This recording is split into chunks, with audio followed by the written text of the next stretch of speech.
l'aspettavano così? Perché credo in quello che dico. Questo e basta? Sì.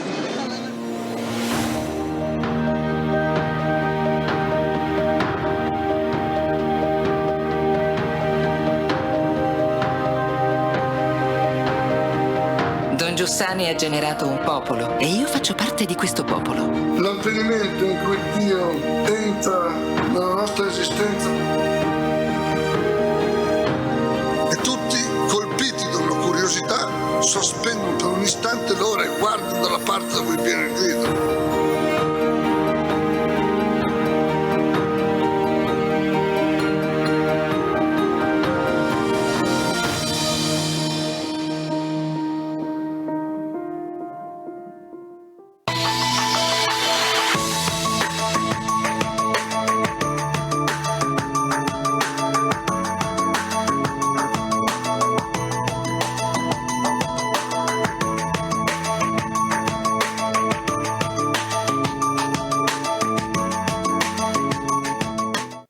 Perché l'aspettavano così? Perché credo in quello che dico. Questo e basta? Sì.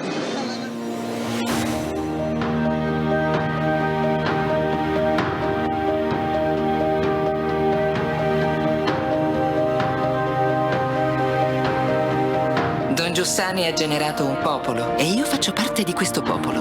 L'avvenimento in cui Dio entra nella nostra esistenza e tutti, colpiti da una curiosità, sospendono per un istante l'ora e guardano dalla parte da cui viene il grido.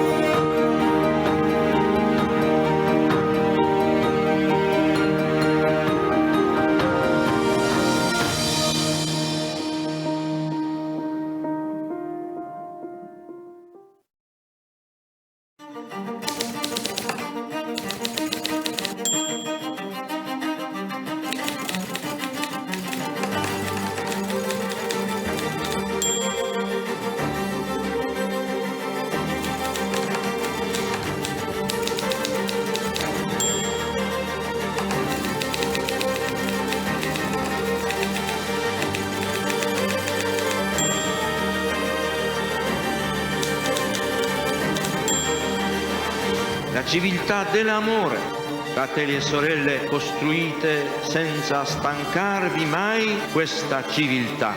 Lavorate per questo, pregate per questo, soffrite per questo.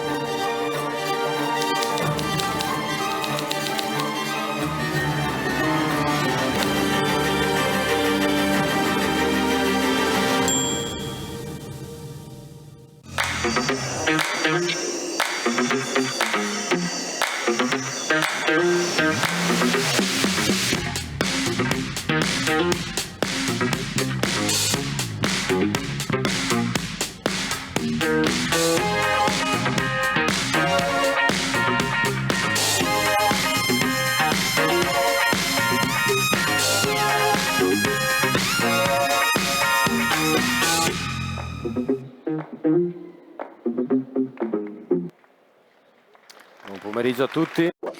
Bonjour à tous.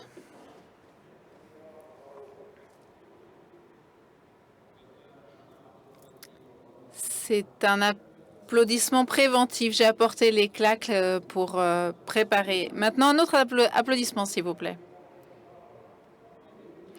Bienvenue à la rencontre Accueillir, accompagner, éduquer, expérience de vie de famille. J'ai été à une présentation du meeting faite par le directeur Forlani et il disait qu'à 15 heures à l'auditorium, il y avait les rencontres les plus importantes. Alors ça, c'est pour atténuer la tension des intervenants. Donc quelques autres applaudissements, s'il vous plaît. Je vais faire une brève introduction et ensuite je vais leur laisser la parole. Je suis Davide De Santis, je remplace Marina Ricci. Marina Ricci est un auteur et une journaliste italienne. Elle a écrit un livre magnifique et je vais donner quelques conseils aujourd'hui de lecture pour la fin de l'été. Son livre s'appelle « Le don de Mère Teresa », Govindo. Elle raconte qu'elle avait été envoyée par la télévision italienne, le TG5, au moment où Mère Teresa à Calcutta allait mourir. Et elle rencontre là un jeune qui est accueilli dans les maisons de Mère Teresa, un jeune handicapé avec une maladie dégénérative dont personne ne voulait. Et elle décide de l'accueillir, donc elle l'emmène chez elle. Et à partir de ce moment-là est née une aventure pour elle et pour toute sa famille. Donc je la salue très chaleureusement et je demande de l'applaudir. Marina n'a pas pu venir aujourd'hui.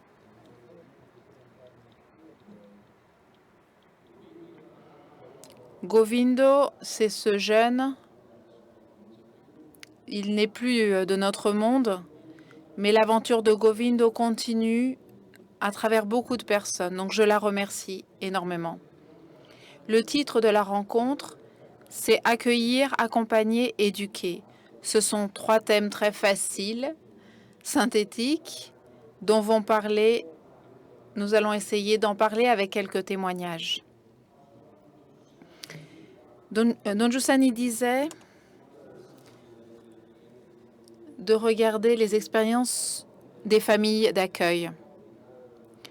J'ai lu le livre « Le miracle de l'hospitalité » qui recueille des dialogues qu'il a fait et c'est intéressant de voir l'importance qu'il accorde aux familles d'accueil. Et il dit que c'est la charité la plus difficile parce qu'elle t'implique du matin au soir. Il n'y a pas un instant où tu ne dois pas aller chercher les raisons de ce que tu fais. Mais à un moment donné, dans ce livre, il dit quelque chose, que ces familles sont un témoignage pour tous.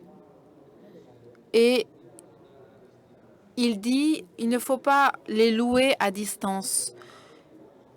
Il ne faut pas les regarder à travers un mur d'autosuffisance ou admiration. Il ne faut pas s'arrêter à l'admiration. Cela doit nous déterminer. Il ne s'agit pas d'être touché, mais bouleversé, changé. La générosité des familles d'accueil touche toute la communauté et je vous demande d'écouter, d'entendre ces témoignages avec cette intensité-là. Je vais présenter les 3 personnes qui vont nous parler de leur vie, les témoins des familles d'accueil. Gianpaolo Pambianco, un jeune, Letizia et Leonardo Specker. Et puis nous avons aussi parmi nous Mariangela Tari, qui a écrit un livre qui s'appelle Le précipice de l'amour et qui est présidente d'une association qui s'appelle la Maison de Sofia, mais qui existe depuis longtemps et donc qui est connue. Avant de les introduire en détail et de leur poser quelques questions, je vais laisser la parole à Luca Somacal, qui est président de l'Association des familles d'accueil. Lui aussi, il a sa claque avec lui, donc encore un applaudissement. Et il va introduire la rencontre. Je t'en prie. Merci, Davide. Bonjour à tous. Je me permets de vous saluer brièvement en vous racontant ce qu'est l'Association des familles d'accueil et en vous racontant ce que nous faisons brièvement. Les familles d'accueil, c'est un réseau de familles qui se font compagnie dans l'expérience de l'accueil et qui la proposent comme un bien pour la personne et pour la société tout entière. Cette année, nous célébrons les 40 ans de notre fondation. Et à cette occasion, le pape François nous a rencontrés en mai dernier et il nous a adressé des paroles d'estime et d'encouragement en nous disant « Persévérez dans la foi et dans la culture d'accueil, en offrant ainsi un beau témoignage chrétien et un service social très important. Merci pour ce que vous faites. Continuez à tout embrasser. » C'est une histoire qui, à partir d'un petit groupe de familles, s'est répandue dans toute l'Italie et dans différents pays du monde, en touchant des milliers d'autres familles impliquées dans différentes formes d'accueil, telles que le placement d'enfants, l'adoption, l'accueil d'enfants handicapés, les parents âgés, l'hospitalité de jeunes et d'adultes fragiles, ou encore plus récemment l'accueil de réfugiés provenant de zones de guerre. Nous accueillons dans nos maisons des enfants, des jeunes et des adultes avec des passés souvent dramatiques et douloureux. Mais nous sommes des familles totalement normales. Et nous sommes conduits par les circonstances de la vie à ouvrir le cœur et la porte de nos maisons à un fils à la fois attendu et en même temps qui bouleverse nos plans, ou bien un invité imprévu. Donc des familles qui accueillent à partir d'une surabondance de biens expérimentés dans leur rapport conjugal et à l'intérieur de la compagnie de la communauté chrétienne. Des familles en réseau qui cèdent dans les difficultés inévitables que ces expériences comportent et qui se soutiennent pour renouveler les motivations profondes qui accompagnent tout geste d'accueil. Parce que tout seul, il est difficile et même impossible de tenir le choc de certains défis. En accompagnant les fragilités de nos enfants, nous apprenons à regarder et à accueillir nos propres fragilités. Et même plus, nous expérimentons l'impossibilité de résoudre le drame, le douleur et les blessures de ceux que nous aimons si profondément.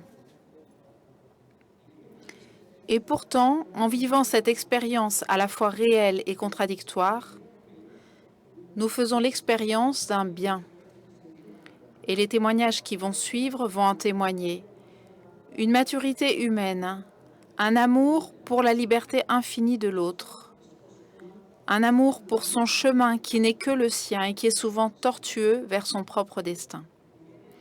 Un bien qui naît en accueillant et en embrassant le mystère de la vie qui frappe à la porte de nos maisons, réellement, physiquement, dramatiquement, et en se laissant à notre tour accueillir par lui.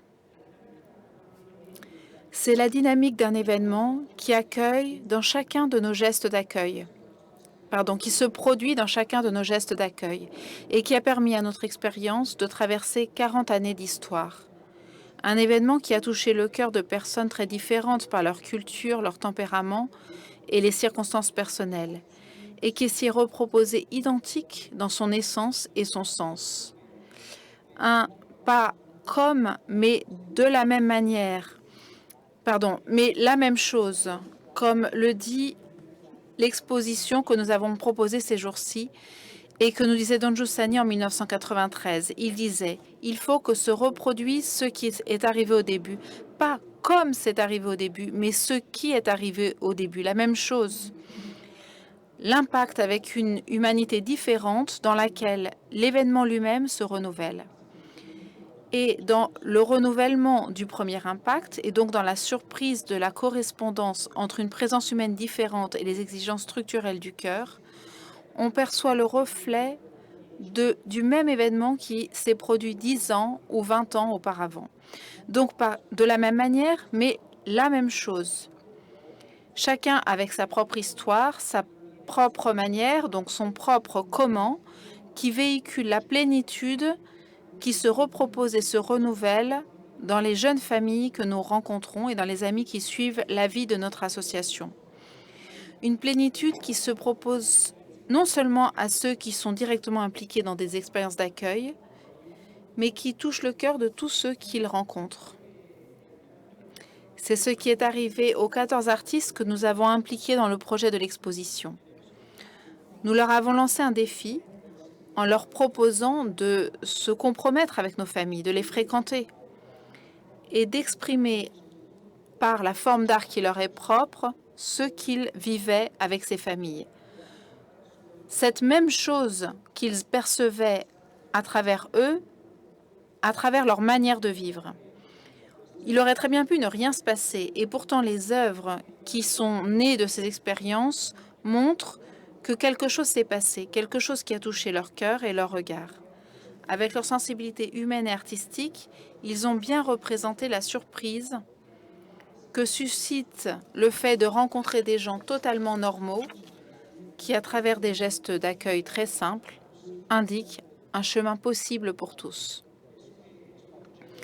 Je pense que ce projet, l'exposition et les témoignages qui suivront, représentent un bel exemple de comment les paroles qui sont citées en titre de cette rencontre, l'accueil, l'accompagnement et l'éducation, ne sont pas l'exclusivité de ceux qui sont appelés à vivre ou qui ont vécu une certaine expérience.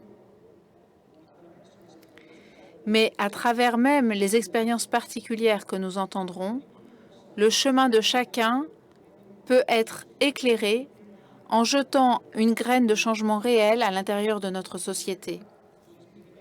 Et c'est ainsi que l'on peut expérimenter ce qu'écrit Don Giussani à la fin de son livre « Le miracle de l'hospitalité ». Don Giussani dit « On commence à percevoir ainsi un sens de la vie, un goût de la vie, une utilité de la vie qui, par le fait même qu'elle définit le moi de chacun, introduit une perspective nouvelle dans le contexte mondain qui semble être inévitablement voué à la mort, c'est-à-dire au néant. » Merci. On peut applaudir Luca. Je vous conseille d'aller voir l'exposition parce qu'elle en vaut la peine. Mariangela, elle est prête.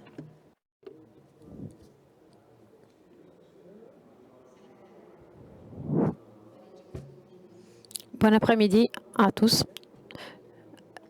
Je vais commencer par te poser une question piège et ensuite tu pourras parler. Maria et moi, on s'est connus il y a quelques années quand un ami, Franco Bernardi, à travers des rencontres existentielles, l'ont invité parce qu'il avait écrit un article sur le journal italien La Repubblica. C'était un moment où Nadia Toffa avait un cancer et elle manifestait une joie de vivre dans un moment aussi difficile. Et Maria a écrit à ce journal, La Repubblica, parce qu'il y avait des gens qui disaient « c'est quelque chose de laid, on ne peut pas être heureux de cette manière ». Et alors elle écrit un message à La Repubblica, parce qu'à ce moment, une de ses deux filles avait un cancer, et elle a écrit des paroles qui m'ont énormément touchée. Elle disait « Le don, c'est accueillir au cœur de la tempête ce qui lui donne du sens. » Ensuite, un lecteur lui a demandé « Mais est-ce qu'on est sûr que ton fils un jour sera heureux ?» Je le redis avec mes propres mots. Elle dit « Le bonheur d'un enfant peut dépendre de beaucoup de facteurs. Et le premier, c'est l'aimer pour ce qu'il est. » Comment est-ce que tu as pu arriver à cette conscience? Parce que dans le monde d'aujourd'hui, on a plutôt tendance à mettre de côté cet effort, cette difficulté. Souvent, quand il y a des difficultés familiales, on essaye toujours de les éviter. Même en détruisant la famille ou en tombant dans le désespoir, parce que c'est le chemin le plus simple, parce qu'on ne se complique pas la vie en les affrontant. Alors, je te demande de raconter ton histoire. Attention, on parle de situation, de handicap, de maladie, de placement d'enfants, d'accueil. Mais à mon avis, il y a un fil rouge, un fil conducteur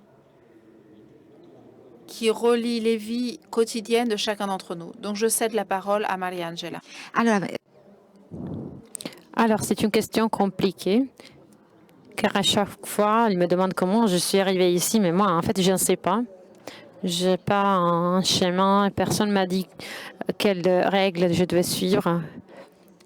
Je me suis trouvée avec une fille, un enfant avec un handicap qui est devenue malade quand elle avait 2 ans et elle ne pouvait plus marcher. Elle avait des crises d'épilepsie et elle avait une absence de regard. Et il s'agit de Sophia, c'est ma première fille. Donc, elle est devenue malade quand elle avait 2 ans. Elle avait déjà la maladie, mais elle était cachée. Et la maladie s'est manifestée quand elle avait 2 ans. Et donc, on avait découvert que c'était un syndrome de Rett, une maladie qui est dégénérative. Après, j'ai eu mon 2e enfant et c'était vraiment une grande joie.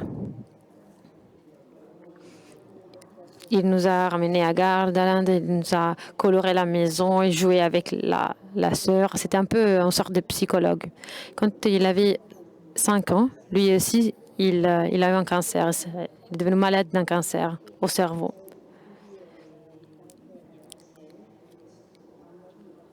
Et donc, c'était un cancer de 4e degré, donc très très grave. Peut-être qu'il ne pouvait pas vivre longtemps. Donc, il a été opéré, une intervention de 9 heures. C'était le début d'un parcours complètement différent de celui de sa sœur, parce que le fait d'être handicapé et le cancer ne sont pas la même chose. Donc, quand on est handicapé, il y a un parcours à faire, parce que l'enfant, elle est même qu'avant, mais on sait qu'elle va avoir des problèmes, qu'elle va avoir lentement. Et donc, quand tu es handicapé, tu commences à travailler dans un chemin parallèle, mais tu as quelqu'un qui t'aide dans le chemin. Au contraire, le cancer, surtout les cancers pour un enfant, est vraiment quelque chose qui te détruit complètement tout d'un coup. Et tu te rends compte que tout d'un coup, la vie peut terminer. Tu es en train de projeter, par exemple, tes vacances, tu es en train de projeter d'aller à la mer, et tu te rends compte que ton fils peut mourir. Et donc, un parcours commence. J'ai écrit cette lettre quand j'étais à l'hôpital. J'avais déjà changé 3 hôpitaux parce que je suis restée à l'hôpital avec Bruno pendant 2 ans, plus ou moins. Donc, j'ai écrit cette lettre à Repubblica parce que j'avais rencontré d'autres parents qui essayaient de toute manière,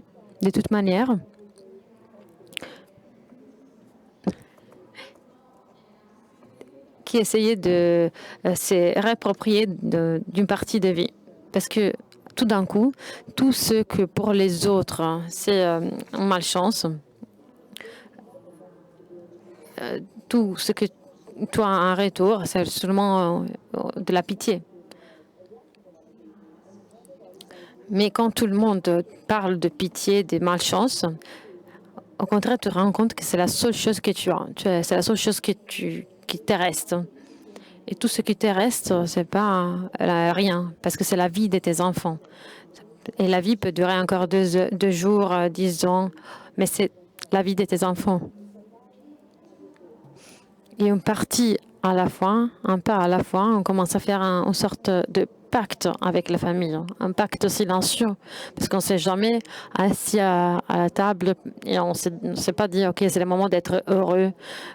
Je n'ai jamais dit ça à mon mari, mais on a fait un pacte silencieux.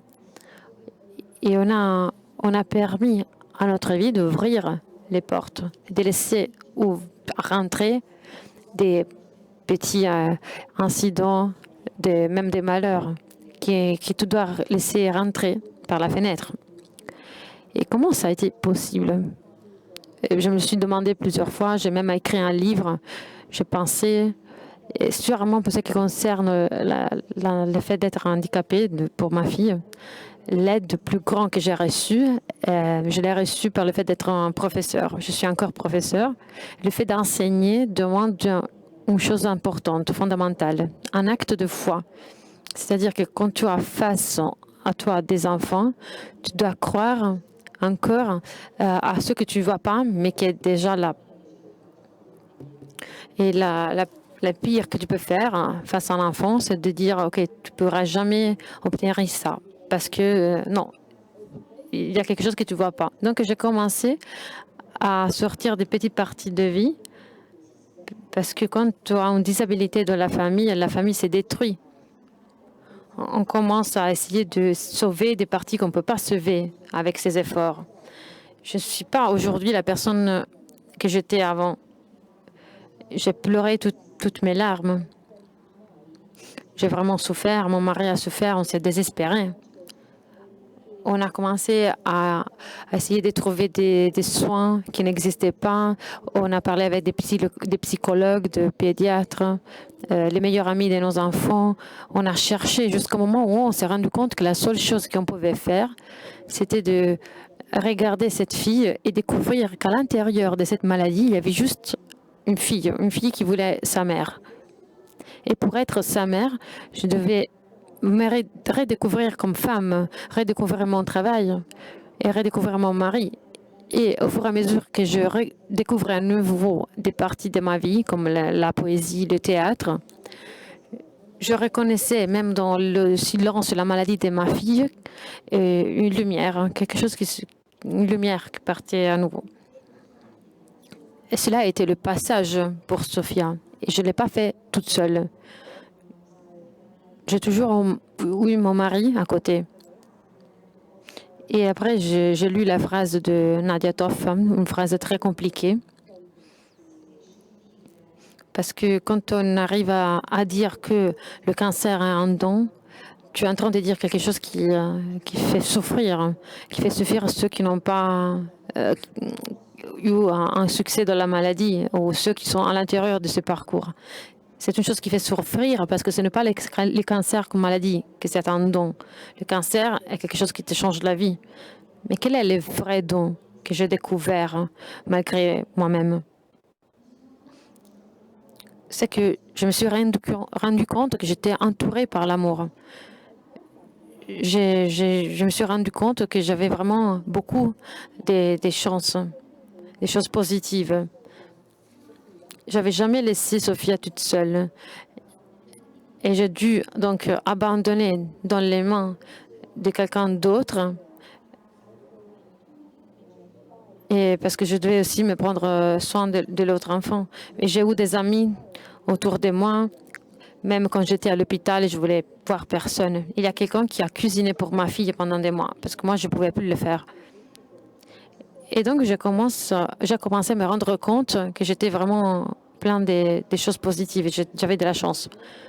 Je me suis rendu compte que ma douleur était vraiment petite par rapport à tout ça. J'avais à côté de moi, par exemple, quand j'étais à l'hôpital, des gens qui souffraient encore plus que moi, mais qui voulaient encore vivre et qui voulaient encore être heureux. Et alors, au contraire, au lieu de me laisser transporter de la vie, j'ai décidé de lui donner un sens. Et quel était le sens le plus grand que ce qui m'arrivait? Il n'y a pas un sens de la maladie, parce que la maladie t'arrive et c'est seulement ça, et ça te fait souffrir. Et donc, quel est le sens? Le sens, c'est nous qu'on a donné un sens à la maladie. On a créé donc une association, on a commencé à aider les autres enfants, on a commencé à sortir avec un enfant sur la chaise roulant et avec un enfant qui était malade. Et on a commencé à apprécier ce que pour les autres est un temps inutile. On a découvert à nouveau l'utilité de ce qui semble être inutile. Dans un monde où tout semble être très, très rapide, nous, on s'est donné le temps de manger un pizza, de regarder un film, de lire des livres, de s'embrasser. Donc, je crois que ça a été un parcours dans lequel on a découvert que la vie est faite de petites choses et des moments petits qu'on doit apprécier chaque jour. Je ne sais pas comment cela est arrivé dans ma vie.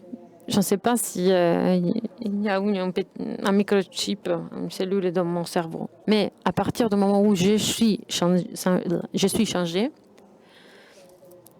j'ai découvert que j'avais encore des choses à faire avec mes enfants. Qu'il y avait encore beaucoup de choses à faire dans ma vie et il y avait vraiment de la stupeur que je pouvais encore éprouver. Et le regard de merveille dans le monde, c'est la question. Et quand on souffre beaucoup, parfois on perd le stupeur parce que tu n'as plus de questions. Ta vie est terminée, tu ne peux plus t'émerveiller.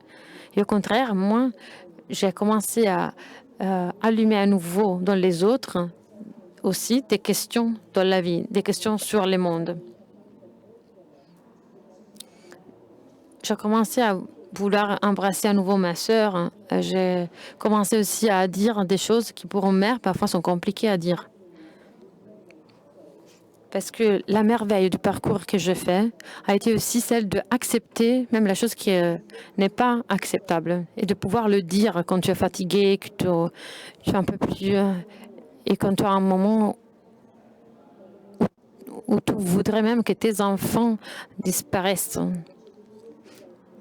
Dans ces moments-là, je me suis rendu compte qu'il y avait toujours des gens qui étaient prêts à m'aider. Et cela n'est pas évident, parce que la disabilité rend les familles plus pauvres, plus arides. Parfois, il y a des maris qui partent et des parties de la famille qui disparaissent. Et donc, moi, j'ai commencé à prendre note de toutes les personnes qui restaient et qui m'aidaient. Tous les moments où Bruno continuait à rire malgré le cancer. Toutes les soirées qu'on a passées à faire la fête, par exemple le dernier jour de l'année, parce on voulait profiter de ça.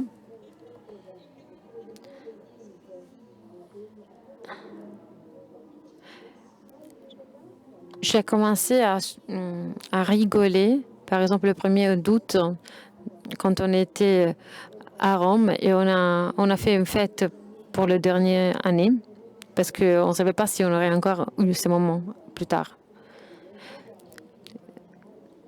Il y a eu un moment où j'ai accepté ça, même si je ne comprenais pas la raison. Et pourquoi? Parce que j'ai vu des personnes qui m'ont aidé à accepter ça. J'ai rencontré des gens qui étaient capables de sortir d'elles-mêmes.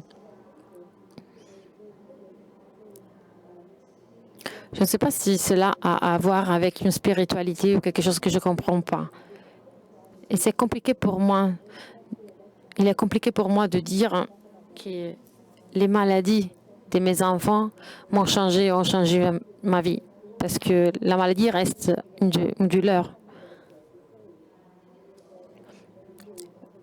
Je suis en train de dire que la maladie des enfants que j'aime m'ont changé en mieux. Et pourtant, ça, la douleur a vraiment une puissance créatrice très, très forte.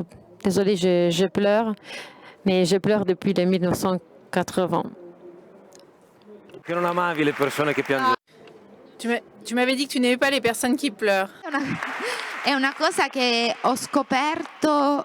C'est une chose que j'ai découvert sans conscience. C'est-à-dire que la douleur a une force créatrice comme l'amour. Quand on tombe amoureux, tout d'un coup, on donne un nom différent à tout le monde, à toutes les choses dans le monde. Par exemple, les chaussures ne s'appellent plus chaussures, le soleil n'est plus la même chose. Pourquoi? Parce que les yeux sont les yeux de l'amour. Et donc, tout a un autre nom, un autre titre. Et je me suis rendu compte que la douleur fait la même chose. Il donne un nouveau titre à toutes les choses dans le monde. La douleur te rappelle que tu es ici, aujourd'hui, maintenant. Et tout devient important de la douleur. La vie devient quelque chose dont il faut profiter. Je ne sais pas comment l'expliquer. Mais je l'ai vécu. C'est ce que Nadia Toff voulait dire à ce moment-là, quand elle a essayé d'expliquer qu'elle était consciente du fait qu'elle devait perdre sa vie. Et donc, la vie devenait très, très forte. Donc, cette force qui est arrivée n'arrête pas de me persécuter. Elle me demande toujours quelque chose. Elle me demande toujours de faire quelque chose pour les autres, de faire quelque chose pour mes enfants, pour ma famille. Et elle me garde toujours éveillée. Malgré la souffrance, je suis toujours éveillée dans cette vie. Je suis toujours présente. Merci, on fait un applaudissement.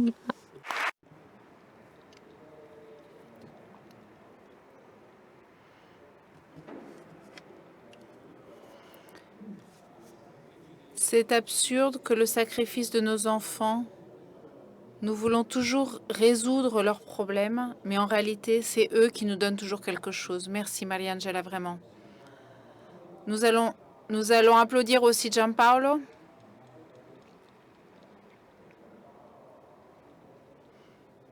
Bonsoir à tous, je suis très agitée, mais je suis contente d'être là pour raconter mon expérience.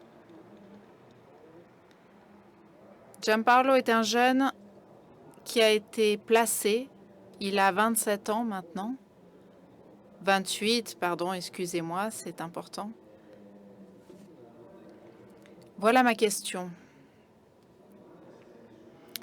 Est-ce que tu as vécu quelque chose de bien dans l'accueil? Est-ce que cela reste? Je sais que tu vas me répondre non à la première question et ensuite il y a une question piège. Alors bonjour à tous.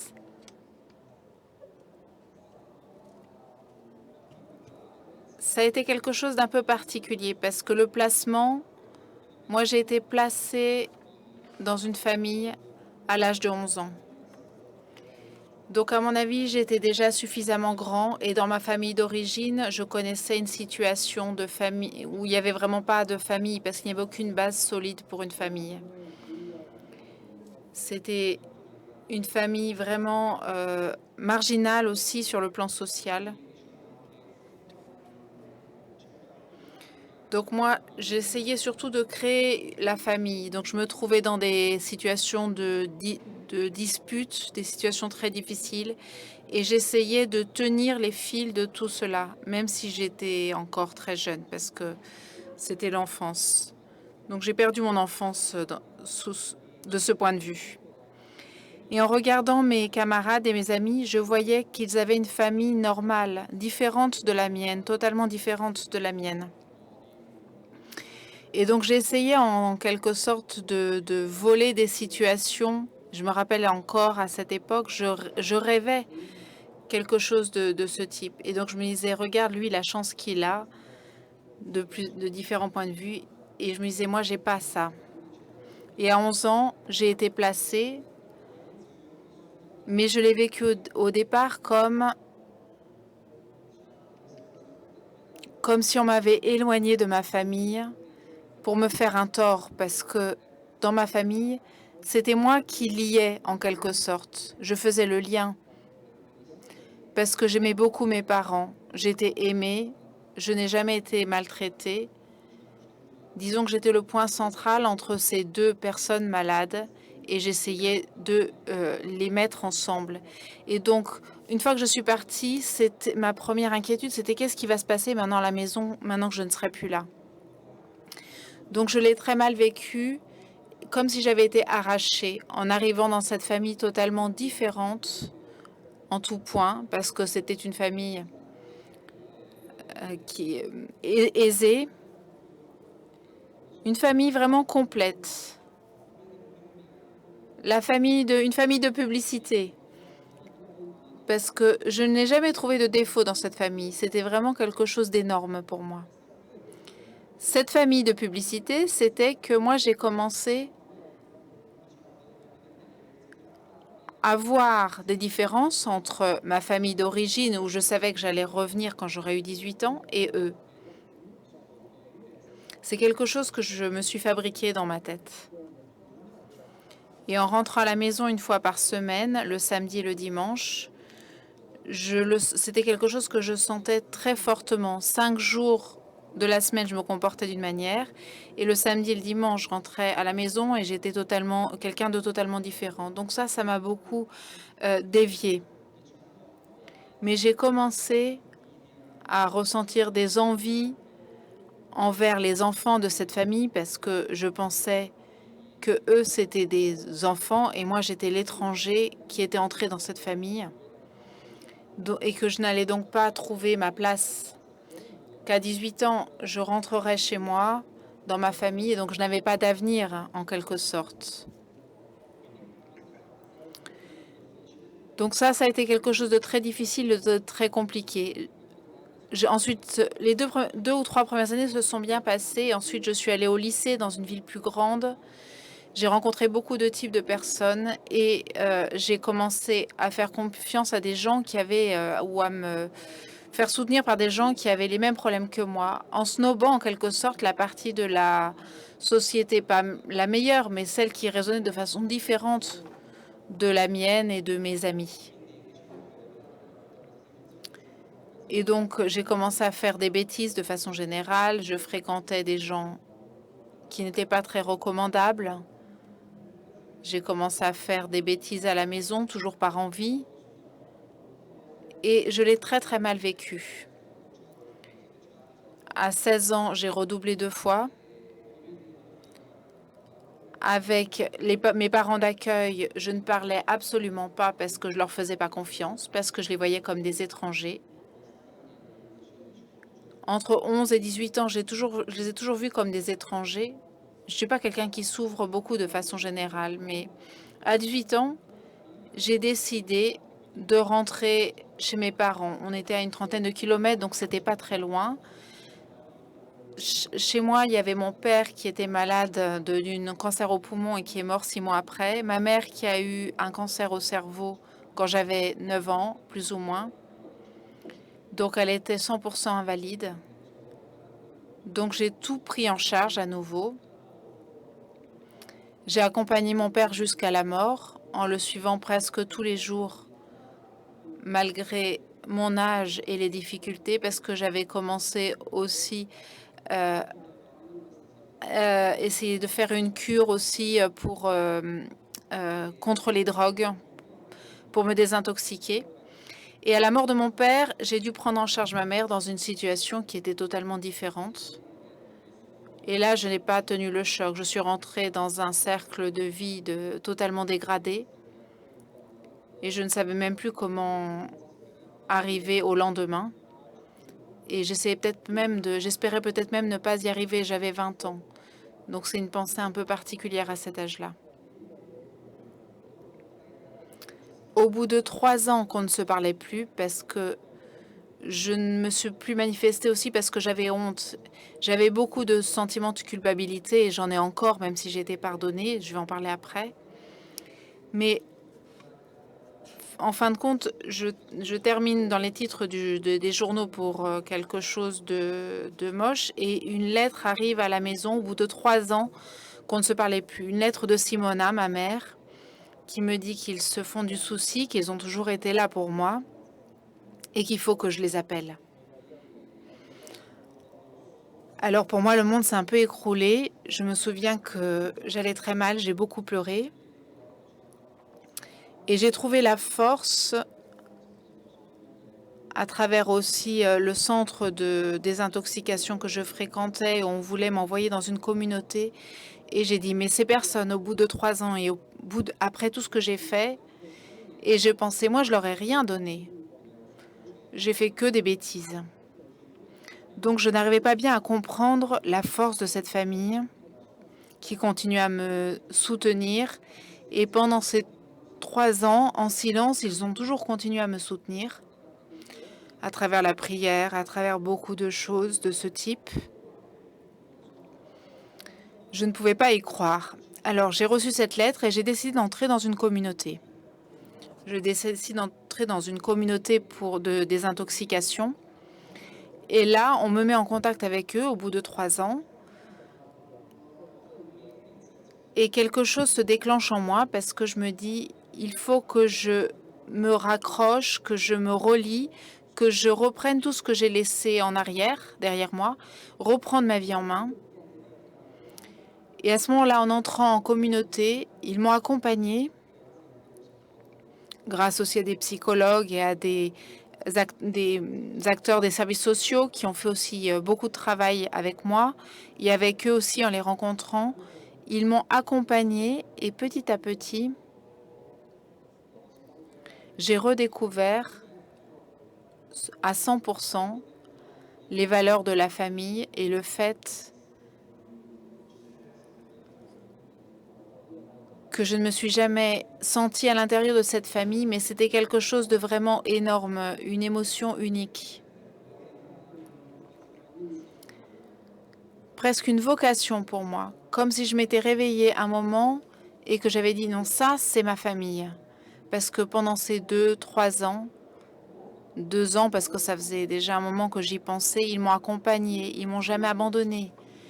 Ils m'ont repris chez eux parce qu'au bout d'un moment, ils m'ont ramené chez eux. Moi, j'avais du mal à rentrer. Je me rappelle encore maintenant, même encore maintenant, souvent, j'ai du mal parce que je suis un peu comme ça. Je demande encore un verre d'eau quand j'arrive à la maison. J'ai encore un peu de mal à me sentir chez moi. Je me suis jamais pardonnée sur ces aspects. Je ne me suis jamais pardonnée, mais j'ai reçu la grâce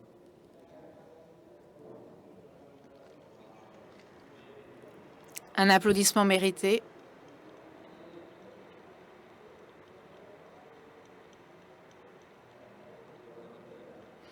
Tu peux reprendre ton... Ah, ci credo. Puoi prendere fiato, Giampaolo. Reprends ton souffle, Gianpaolo. Scusate. Excusez-moi.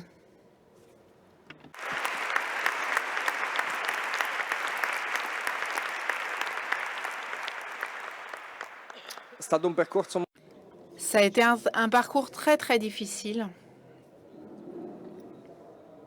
Aussi de leur côté, parce que moi, quand j'ai retrouvé une stabilité saine dans ma vie, j'ai pensé aussi beaucoup aux sacrifices qu'ils ont faits, à mon avis, pour moi, pour se rapprocher de moi, le fait qu'ils m'ont pardonné certaines choses.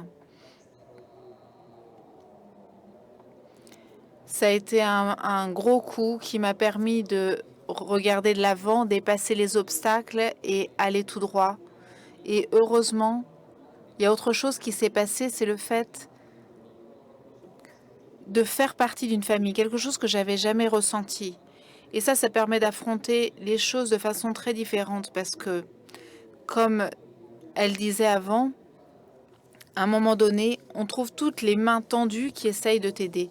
Et on se dit à ce moment-là, je ne suis plus seule, mais je ne l'ai jamais été parce que ces mains, avant, je ne les avais jamais vues, tu comprends? Et ça, c'est quelque chose qui m'a beaucoup aidée. En ce moment, eux, c'est ma famille parce que mon père est mort, ma mère est encore là.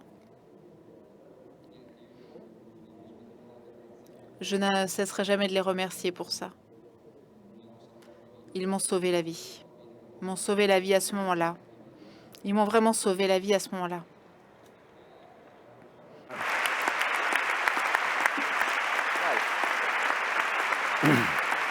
Capisco la tua commozione. Je comprends ton émotion. Je n'arrive pas beaucoup à parler, excusez-moi. Je comprends parce que l'émotion face à un amour gratuit à ton égard, c'est toujours quelque chose de très fort. Oui, c'est un amour gratuit, exactement, parce que dans ce monde d'aujourd'hui, les gens regardent beaucoup ses propres affaires. Et en naissant dans une autre famille, en n'ayant jamais fait partie au départ de cette famille, y entrer et comprendre certaines choses, le fait de l'altruisme, que les autres t'aident. Moi, je viens dans une famille socialement marginale. Malheureusement, nous n'avons pas de parents, de proches. C'est une situation très particulière.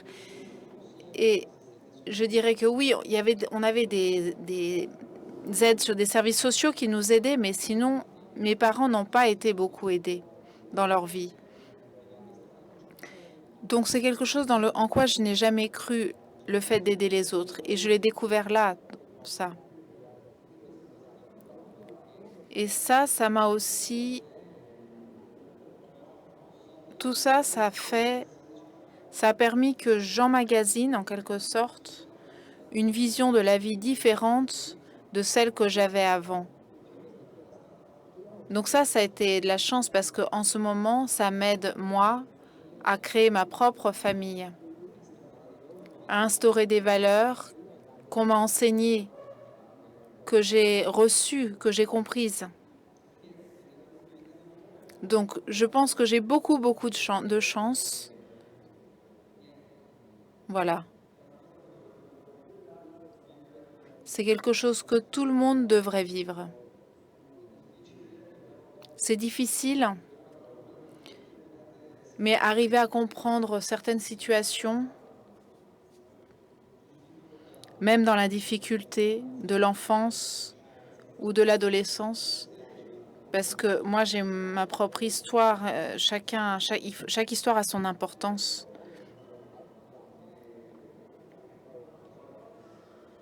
Voilà, je me suis bloquée. Ça va, excusez-moi. Un autre applaudissement.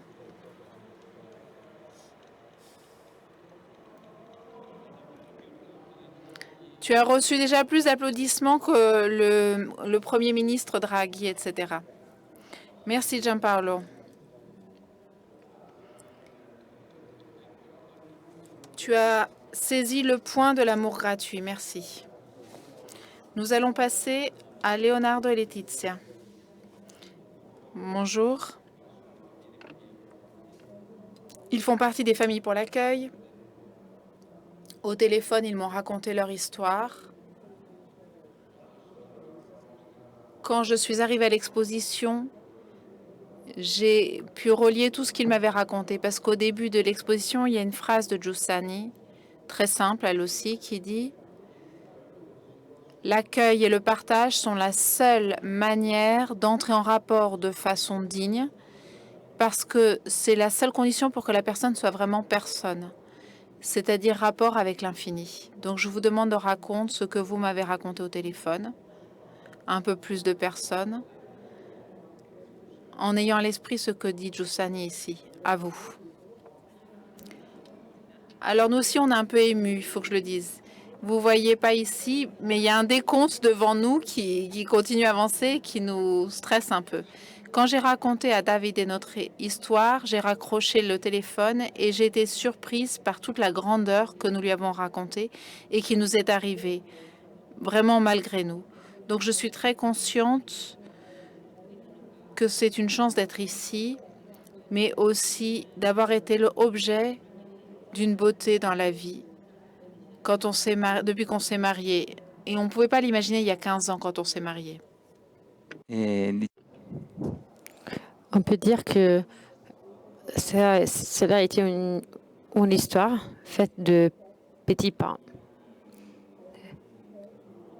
Les premières années du mariage, on a rencontré à travers des amis l'expérience de l'association qui nous a vraiment fascinés. Surtout parce que c'était une compagnie très discrète. Elle n'imposait rien. Et c'était juste fascinante. Et donc, on a voulu la suivre. Et petit à petit, on l'a suivi. Et donc, on a eu la première expérience d'accueil avec une petite fille d'1 an qu'on accompagnait au début pendant quelques moments, quelques heures pour soutenir sa vraie mère. C'était quelque chose de petit d'un certain côté, mais qui a ouvert ensuite la voie, pas à pas, à d'autres accueils. Ça nous a permis de comprendre qu'ouvrir la porte de notre maison, c'était quelque chose qui était intéressant avant tout pour nous, qui nous était utile. Nous sommes ici en vacances avec cette jeune fille qui avait 1 an et maintenant elle en a 14. Hier, on a revu sa maman aussi parce qu'il y a une belle amitié qui est née aussi avec sa maman parce que c'est des histoires qui, au-delà des accueils qui terminent au bout d'un moment, mais les histoires restent. Et de cette manière, pas après pas, dans les années suivantes, on a accueilli un garçon de 13 ans. Et dès le début, c'était clair qu'il y avait une grande fatigue dans ce rapport.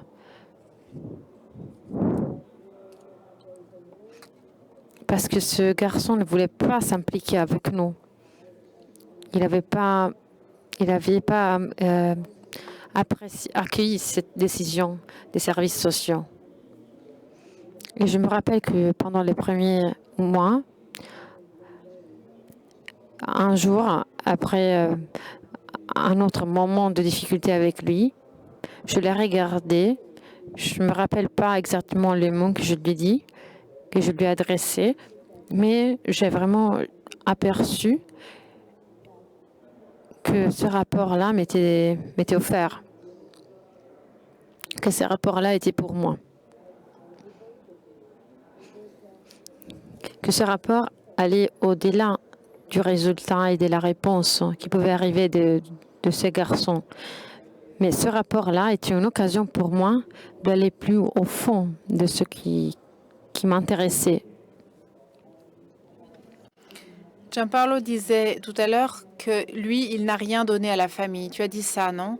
Mais ce jeune que nous avons accueilli, moi, dans le temps, parfois aussi avec des difficultés, il a fallu parfois qu'on se regarde en nous et on se demandait pourquoi est-ce que ça vaut la peine de continuer à l'accueillir. Et pour moi, il m'a donné la conscience que c'est un autre qui agit dans la vie, indépendamment de la conscience que j'en ai ou que je m'en aperçoive ou pas. À un moment donné, après, quand il a eu 18 ans, il a décidé de partir. Et au bout de quelques mois, il m'a appelé en larmes en me demandant de le réaccueillir. Et ça aurait pu ne pas arriver parce que ça n'est pas toujours, il n'y a pas toujours un résultat, une fin heureuse dans les accueils. Mais pour moi, ça m'a donné ce pas de conscience, de regarder ce qui arrive et d'accueillir ces jeunes sans prétendre de les changer. À un moment donné, je prétendais vraiment de le changer. J'aurais voulu qu'il soit un peu différent de ce qu'il était et de résoudre ses difficultés, ses douleurs.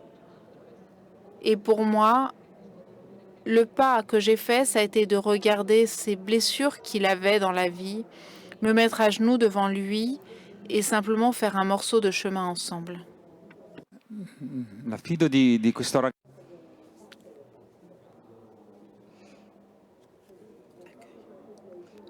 Et quand on a, à un certain moment, on a accompagné ces garçons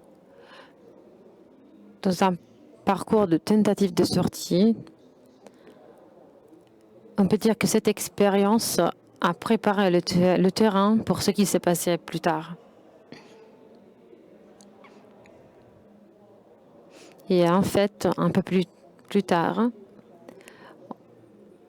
on a décidé d'adopter, donc de commencer le parcours pour adopter. Ma femme a été toujours plus convaincue de ça. Moi, j'ai posé un peu de résistance.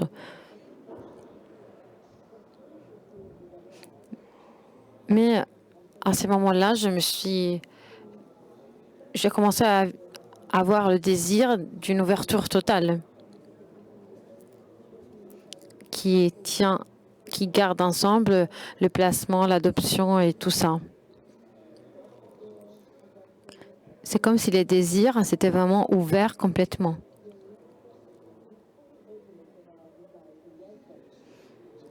J'avais le désir d'être disponible à ce que la vie pouvait nous offrir.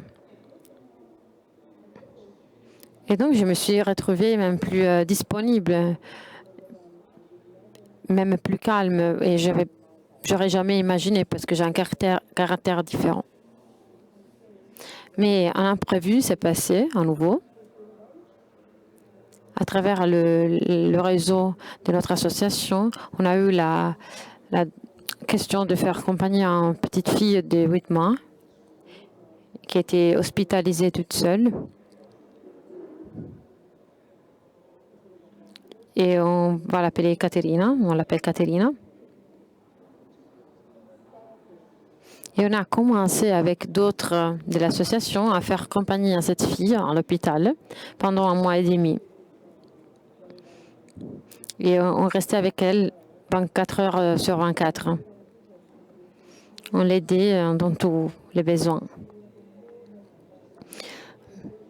Jusqu'au moment où on nous a demandé de l'accueillir.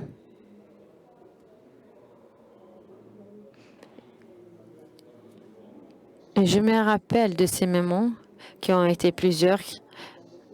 Et je me rappelle le oui que je dis et que je répétais plusieurs fois après. C'était un oui si clair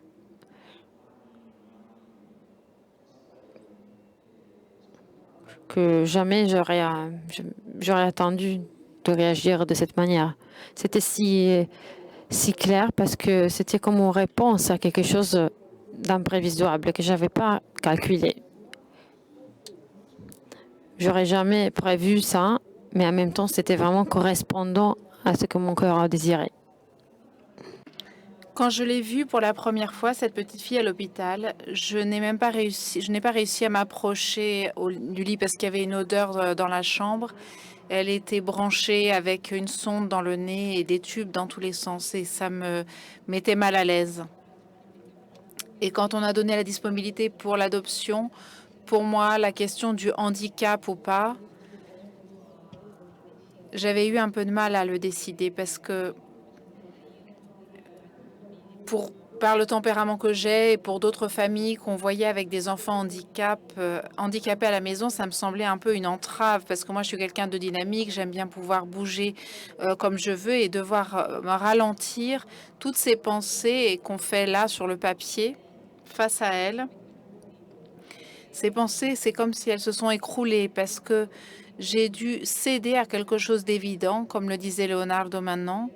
C'était un oui qui était plein de tout un parcours et de pas qu'on avait franchis au fil des années, des petits et des grands oui. Donc ça a été une évidence de dire ce grand oui à l'accueil de Caterina. Gli anni che abbiamo passato con Les années qu'on a passées avec elle ont été vraiment pleins, denses de vie, de fatigue, de douleur, de joie. Et on a vraiment vu une fille qui a eu des hauts et des bas, parce qu'après on a rencontré, on a vraiment on a tout passé, on a tout vécu. Mais on a vu vraiment un progrès parce que au début elle pouvait pas bouger et elle a commencé à bouger, elle a commencé à être autonome, elle a commencé à se lancer dans la vie. Elle avait ce sonde. Elle a pu petit à petit à pouvoir manger en autonomie. Elle a commencé à bouger. Elle était en train de commencer même à marcher. Il y a vraiment une explosion des vies.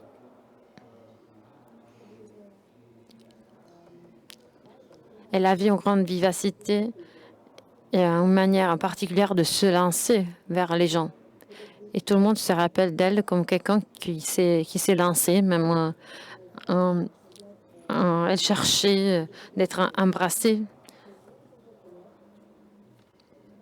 et de se jeter dans les bras. Et donc, beaucoup de personnes ont un fort rappel d'elle.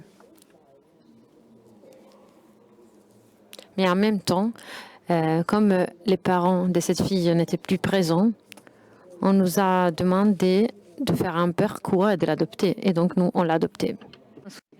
Et en quelques années, il y a beaucoup de choses qui se sont passées, parfois difficiles parce qu'on a dû souvent courir à l'hôpital, parfois pour remettre la sonde dont elle avait besoin pour manger. Des provocations de la vie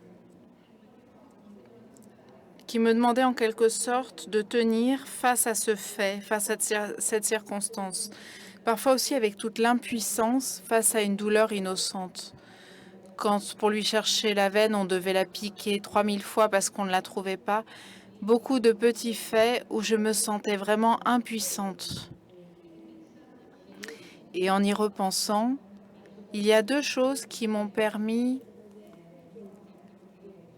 de toujours rester face à ce qui se passait. D'une part, des amis qui ne nous ont jamais abandonnés.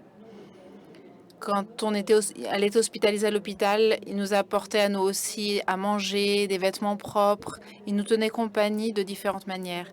Et en même temps, un grand dialogue avec le Seigneur qui a augmenté pour moi au fil des ans. Et tout particulièrement dans l'expérience avec Caterina, parce que c'est un dialogue avec un toi présent qui me l'avait donné. Caterina, c'était un don et il me l'avait donné.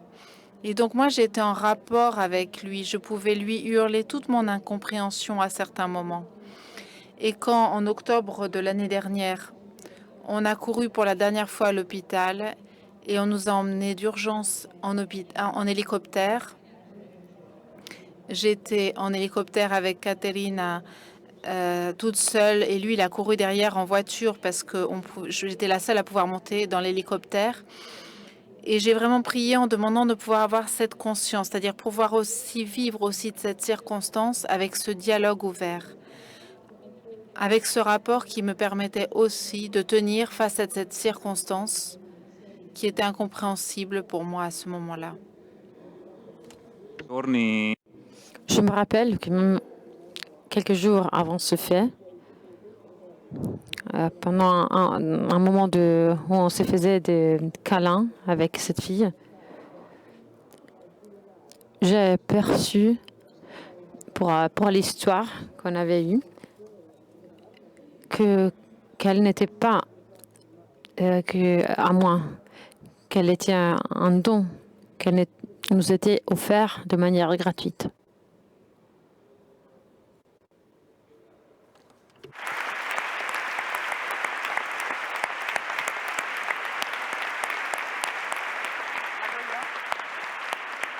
E ho percepito proprio Et je me suis rendu compte que qui nous avait donné cette fille, offert cette fille, pouvait aussi nous la demander en arrière. Parce qu'on avait tout reçu.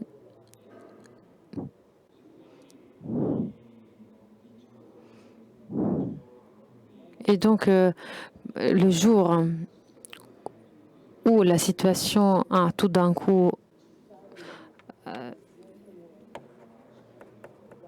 empiré, et comme ma femme était en train d'aller à l'hôpital et je devais rester à la maison, je me trouvais à la maison et j'étais complètement impuissant. Je me rappelle que à ce moment-là, c'est la figure du cardinal Vantuin qui m'a fait une grande compagnie. Le cardinal Vantuin a été isolé pendant plusieurs années dans une petite cellule et dans une situation de complète impuissance, la plus impuissante qu'on pourrait imaginer. Pourtant, dans cette situation, la foi et l'espérance sont nées à nouveau. Et à ce moment-là, j'ai comme fait l'expérience d'un grand câlin, parce que je me suis rendu compte qu'on est destiné à un grand rapport et un amour éternel. Et avant hier, en regardant l'exposition, j'ai vécu la même chose en regardant la peinture de Gastaldo, pour ceux qui l'ont vu. Il y a un bleu complètement foncé et il y a une lumière où l'on voit le fait que même dans la profondité et dans le noir, il y a une lumière, il y a quelque chose qui peut fleurir à nouveau. On a passé les derniers jours de sa vie alors qu'elle était déjà dans le coma, dans les soins intensifs. Et là aussi, ça a été un don parce que à cause des restrictions liées au Covid, personne ne pouvait rentrer, mais compte tenu de la circonstance particulière, nous a permis de la veiller jour et nuit. Et là, on a vraiment senti cette force dont il parlait, d'un côté dans les visages de nos amis qui se connectaient le soir pour prier avec nous, et ensuite dans beaucoup de visages qu'on a rencontrés aussi dans le service de l'hôpital. Le visage d'une infirmière qui lavait et s'occupait de notre fille avec énormément de soins. Cet infirmier qui était vraiment ému parce que c'était la première fois qu'il accompagnait une petite fille à la mort. Et puis dans la rencontre aussi avec un médecin qui nous a raconté un peu son histoire en tant que fille adoptive et qu'on a rencontrée. Donc beaucoup de visages qui nous permettaient de percevoir qu'à ce moment-là aussi, nous n'étions pas seuls. Et c'est une force qui nous a accompagnés jusqu'au jour de l'enterrement. Nous avons voulu que ce soit un jour de fête. Donc on avait demandé aussi à nos amis de mettre des couleurs, de ne pas être en noir. Et on a demandé à certains de chanter avec nous à l'enterrement. Parce qu'on voulait qu'apparaisse ce plus qui nous avait accompagnés pas à pas.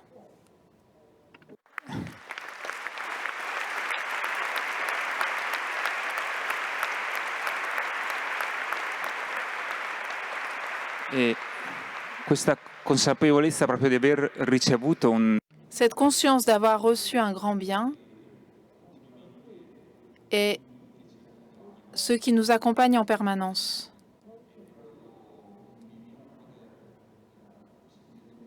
Et en entendant tout à l'heure Mariangela,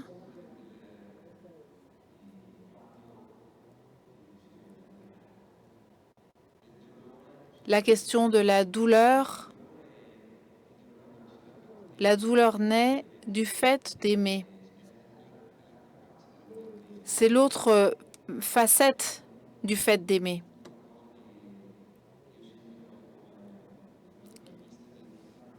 Et donc c'est quelque chose que je ressens comme une grâce. Et il arrive souvent qu'avec des amis ou des connaissances, quand ils entendent parler de notre histoire, la pensée commune qui émerge, c'est quelle malchance vous avez eue, quelle poisse. Mais à moi, ce qui me vient tout le temps à l'esprit, c'est de remercier. Parce que cette histoire aurait pu ne pas exister. Nous aurions pu ne pas rencontrer cette petite fille. Ou bien elle aurait pu se terminer avant ce qui était prévu. Et ça a été une histoire riche, pleine, surabondante. Surabondante parce que j'ai reçu beaucoup plus que ce que je pouvais imaginer.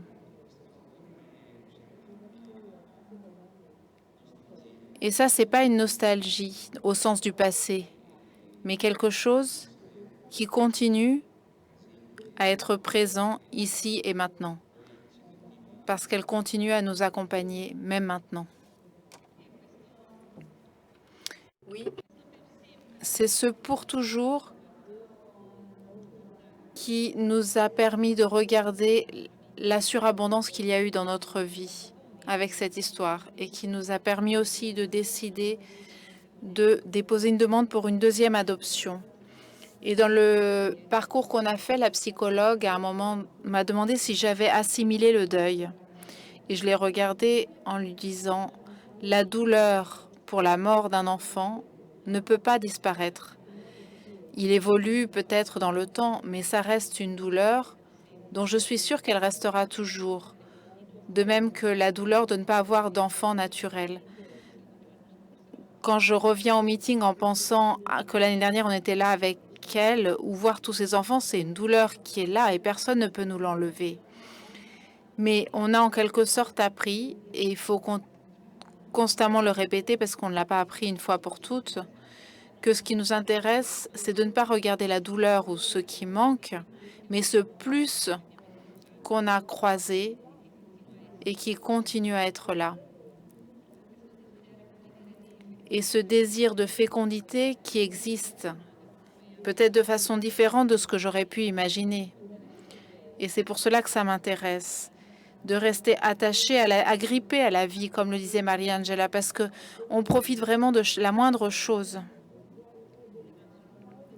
On voulait juste conclure en lisant très rapidement une phrase du pape qui m'a beaucoup aidée pendant le confinement, quand on était avec notre petite fille à la maison. Elle nous a beaucoup accompagnés. C'est quelque chose qu'on voulait vous offrir aussi. Volgere al bene. C'est la force de Dieu, orienter vers le bien tout ce qui nous arrive, même les choses négatives. Il apporte le calme dans nos tempêtes, parce qu'avavec Dieu, la vie ne meurt jamais. Merci. Grazie Letizia Leonardo, veramente.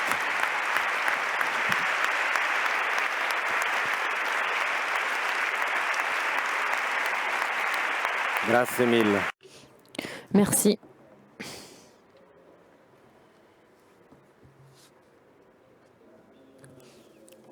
Merci parce que votre convention est la même aussi. Je vais dire deux choses très brèves.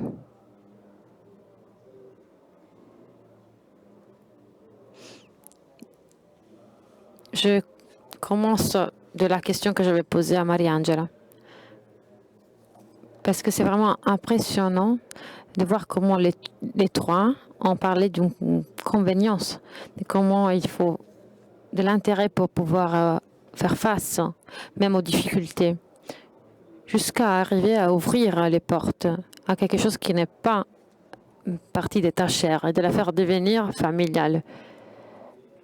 C'est quoi qui te permet de transformer tout en aventure et en famille au lieu de disparition. Maintenant, par exemple, c'est le moment où on est rentré des vacances et un ami à moi est retourné avec un enfant de plus. Et je lui ai dit, mais pourquoi tu as cet enfant? Et lui m'a répondu, on a donné la disponibilité à accepter, à accueillir cet enfant. Et tout ça a donné une nouvelle lumière à toute la vacance. Quand d'habitude, on pense que cela pourrait juste compliquer tout. Ou par exemple, j'ai plusieurs amis qui ne peuvent pas avoir des enfants, mais dans cette dramaticité, dans cette douleur, en faisant face à ça, ils ont trouvé dans l'accueil et dans l'adoption un aspect qui a fait mûrir leur famille et tous ceux qui sont proches d'eux. Mais pourquoi donc on a de l'intérêt à aller au fond à toute cette complexité? Tout d'abord, il faut donner du crédit à tout ce qui nous arrive, parce que sinon, on perd des possibilités d'opportunités. Par exemple, Maria-Angela nous a dit on perd beaucoup de choses qu'on pourrait vivre et qui nous arrivent. L'homme est fait pour s'intéresser à son bonheur et surtout au bonheur des autres. Et Giussani, par exemple, dans le livre Le miracle de l'accueil, disait que même si c'est inconscient, un geste de partage est humain et chrétien. Mais cette inconscience et cette fatigue de la vie et les questions de la vie et que les invités nous posaient, un certain de la vie te mène à te demander le pourquoi de tout ça, te mène à un chemin de conscience. Et Giussani dit toujours, restez éveillés, soyez conscients. Mais conscient de quoi? Conscient de celui qui nous donne tout. Et c'est ce qui nous frappe le plus. C'est le fait que c'est lui qui nous donne tout. Il nous donne tout de manière gratuite. Parce qu'on nous attend toujours en tout ou des. Parce que la famille m'aime, donc elle doit se comporter de la même manière. Et je dis, je fais une chose, mon enfant doit faire la même chose. Mais ça ne se passe pas comme ça. La famille continue à t'aimer jusqu'au point où tu vas dire tout le monde doit faire une expérience semblable.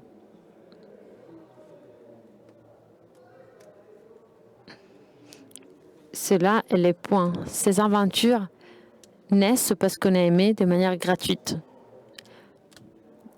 Et donc on cherche toujours à imiter cette gratuité. Toujours Giussani dit l'objectif adéquat à la fatigue, mais concernant cette fois le travail, de la douleur qui accompagne le travail et les rapports, ce qui peut donner la raison à supporter le travail est le Christ.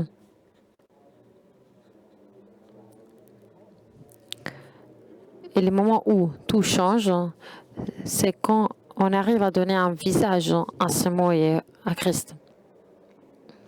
Et à partir de ce moment-là, on commence à avoir une grande joie. C'est une gratitude quand tu commences à connaître quelqu'un qui t'aime et tu commences à être comme lui, à vivre la même gratitude. Le dernier point dont je voudrais parler est le suivant. Et on le voit, par exemple, dans les dessins de l'exposition. C'est-à-dire que c'est vraiment important d'avoir des amis qui te soutiennent, non seulement du point de vue physique et concret, mais des amis qui ne te laissent pas assis, qui t'aident à ouvrir la blessure, qui parfois te donnent des réponses, mais qui sont toujours prêts à regarder avec toi ce qui arrive dans ta vie.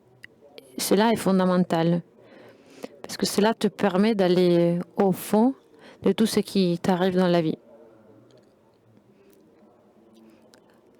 même du fait de te trouver dans un lieu que tu ne connais pas, de voir le regard d'un enfant, de tomber amoureux de cet enfant, dans les rapports avec tes amis. Tu arrives à aller au fond même de ça, même d'un simple regard. Donc, c'est tout ce que je voulais dire. Alors, j'ai juste une petite chose à dire, un conseil pour aider mes amis, pour aider l'association Montgolfiera. Il y a un autre livre qui s'appelle Chiedimi se sono felice. Donc, ça parle toujours d'expériences d'accueil pour des familles des disables. Et on peut l'acheter à la librairie. Je remercie encore une fois les invités et on fait un autre applaudissement. Anche perché qui il countdown è arrivato a zero, potrebbe... Le décompte est arrivé à 0, il risquerait d'exploser. Dernière annonce, le meeting est un événement totalement unique, le résultat d'une extraordinaire collaboration humaine. Une civilité ne grandit pas sans culture. Dialogue et beauté en sont la lymphe vitale. Le meeting est depuis toujours un lieu de culture. Chacun d'entre vous peut contribuer à permettre à cette grande histoire de continuer. Le long de tout le parc des expositions, vous trouvez les stands Dona Ora qui sont caractérisés par un cœur rouge. Et les dons ne peuvent se faire qu'à ces stands-là avec des bénévoles qui ont le t-shirt rouge Dona Ora. Et depuis cette année, la Fondation Meeting peut permettre d'avoir des réductions fiscales en Italie, pour les bienfaiteurs italiens, au moment de la déclaration des biens. Achetez aussi tous les billets de la loterie et bon meeting à tous.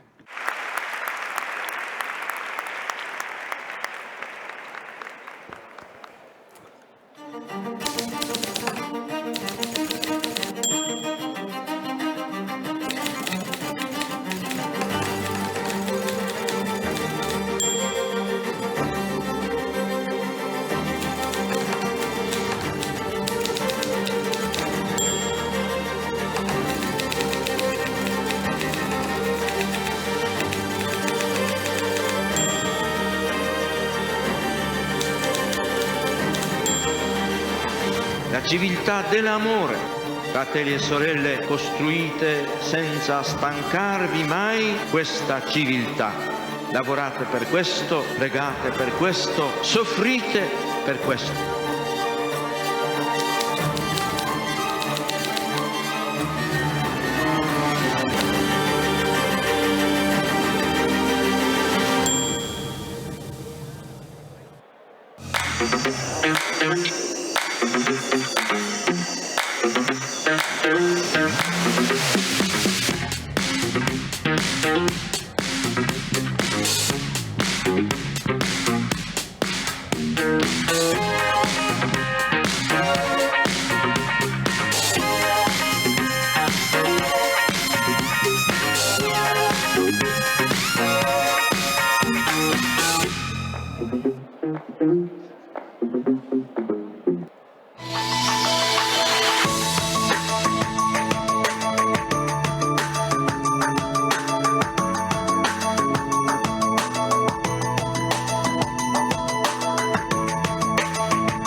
Perché l'aspettavano così?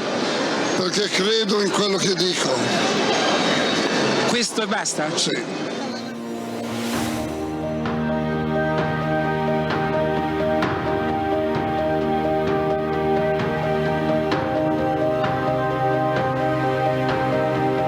Don Giussani ha generato un popolo e io faccio parte di questo popolo. L'avvenimento in cui Dio entra nella nostra esistenza e tutti, colpiti da una curiosità, sospendono per un istante l'ora e guardano dalla parte da cui viene il grido.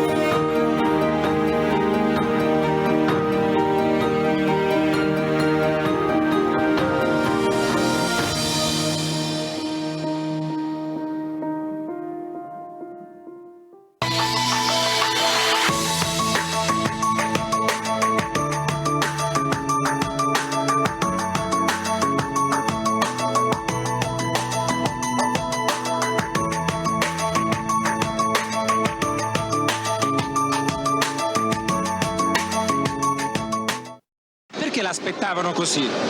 Perché credo in quello che dico. Questo e basta? Sì.